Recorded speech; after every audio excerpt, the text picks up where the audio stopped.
Non potevamo non essere presenti a questa fiera Ambiente e Sicurezza qui a Bologna, perché ormai siamo riconosciuti come leader in tema di sicurezza e formazione sul lavoro.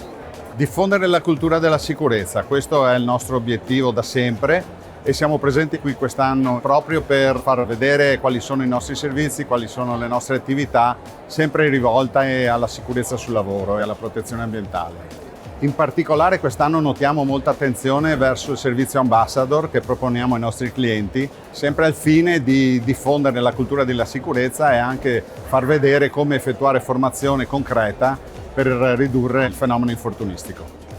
Vega Formazione è presente alla Fiera Ambiente e Lavoro di Bologna 2023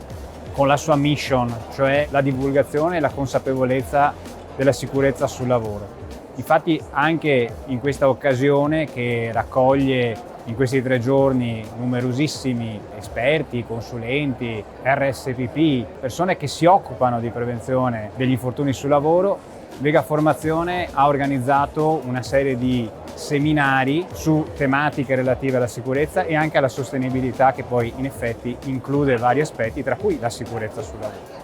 Una grande affluenza di pubblico, abbiamo avuto numerosissimi riscontri, in particolare su alcune tematiche, tra le quali l'alternanza scuola-lavoro, un tema che quest'anno in modo particolare è stato molto rilevante e abbiamo visto molto interesse da parte dei partecipanti.